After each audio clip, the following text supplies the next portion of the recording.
ଆମ ଡେଲାଙ୍ଗ ଗ୍ରାମର ପ୍ରସିଦ୍ଧ ରାମଲୀଳା ଡେଲାଙ୍ଗ ରାମଲୀଳା ଦୀର୍ଘ 200 ବର୍ଷର ରାମଲୀଳା। ମୂଳ ଲୋକ ହେଲେ ଉଦୟନାଥ ମହାପାତ୍ର। ବହି ସୁନ୍ଦରକାଣ୍ଡ, ମହିରାବଣ ବଧ, କୁମ୍ଭକର୍ଣ୍ଣ ବଧ, ଲକ୍ଷ୍ମଣ ଶକ୍ତି ଭେଦ, ଇନ୍ଦ୍ରଜିତ ବଧ, ଏମିତି ସବୁ ରାମାୟଣ ବିଷୟ ସବୁ କରୁଥିଲେ। ପ୍ରଥମେ ରୋଲ କରିଥିବା ଲୋକ ଲକ୍ଷ୍ମଣ ବାରିକି, କେଳା ବେହେରା, ଅଭିନବ ବେହେରା, ରାମ ବେହେରା, ଭ୍ରମର ବେହେରା, ଭୂତିଆ ବେହେରା, ବାଉଲ ବନ୍ଧୁ ବେହେରା, ଜବା ବେହେରା, ବେନୁ ମହାପାତ୍ରେ, ବିହାରୀ ମହାପାତ୍ରେ, ଗୋବିନ୍ଦ ମହାପାତ୍ରେ, ବୀର ମହାପାତ୍ରେ, ବଇଁଶୀ ବାରିକ, ଲକ୍ଷ୍ମଣ ଅବଧାନ, ଭରତ ଅବଧାନ, ଭ୍ରମର ବେହେରା, କାର୍ତ୍ତିକ ବେହେରା, ଭ୍ରମର ପଇଡା,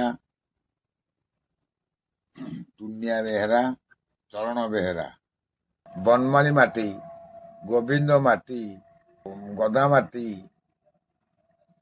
ବଇଁଶୀ ମାଟି, ସହଦେବ ମାଟି, ସାଗର ପରିଡ଼ା, ଭମ୍ବର ପରିଡ଼ା, କଣ୍ଡୁରୀ ବେହେରା, ବାଉଳ ବନ୍ଧୁ ବେହେରା, ଭୂତିଆ ବେହେରା, ନବୀନ ବେହେରା, ହୋୟା ବେହେରା ବି ଥିଲେ।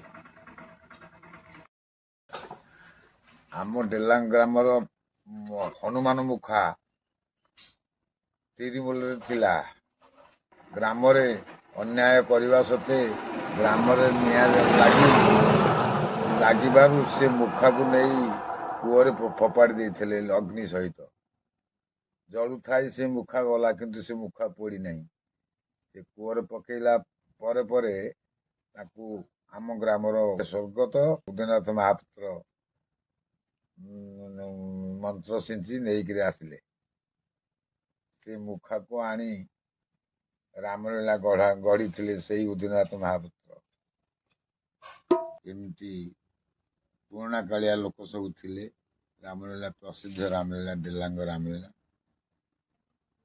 ନୂତନ ପିଲାମାନେ ଏଇ ଅନୁଷ୍ଠାନକୁ ଗଢି ଚାଲିଛନ୍ତି। ମୁଁ ଏତିକି କହି ବିଦାୟ ନେବି।